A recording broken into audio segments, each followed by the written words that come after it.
Hello बच्चों, आइए इस प्रश्न को देखते हैं। प्रश्न में हमसे पूछा गया है कार्बन और सोडियम के परमाणुओं के लिए इलेक्ट्रॉन वितरण लिखिए। सबसे पहले हम बात करते हैं प्रश्न की मुख्य अवधारणा के बारे में। मुख्य अवधारणा, यदि हम बात करें तो प्रश्न में हमसे पूछा गया है इलेक्ट्रॉन वितरण अर्थात इलेक्ट्रॉन वितरण नियम,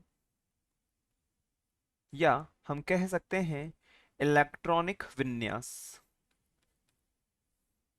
इलेक्ट्रॉनिक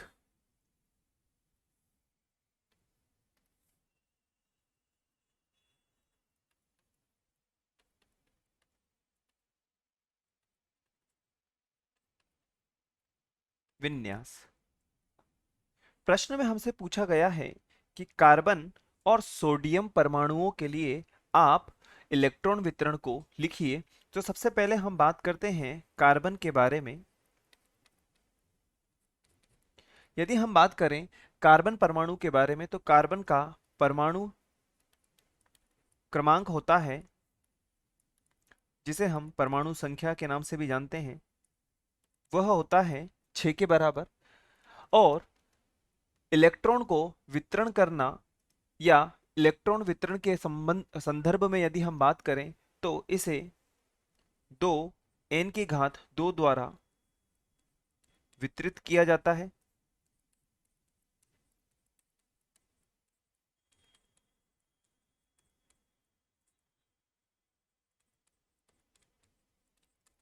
अब कार्बन के k कक्ष के अंदर इलेक्ट्रॉन की संख्या 2 होगी और l कक्ष के अंदर जब 2 k के अंदर चले गए हैं तो बाकी बचे हुए 4 l के अंदर चले जाएंगे।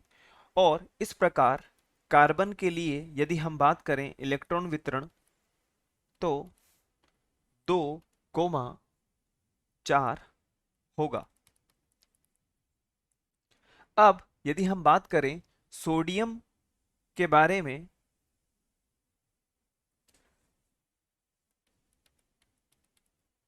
सोडियम तो सोडियम का परमाणु क्रमांक कहिए या परमाणु संख्या, बात एक ही है। ये होता है 11 के बराबर और पुनः 2 n की घात 2 द्वारा इलेक्ट्रॉन को वितरित किया जाएगा।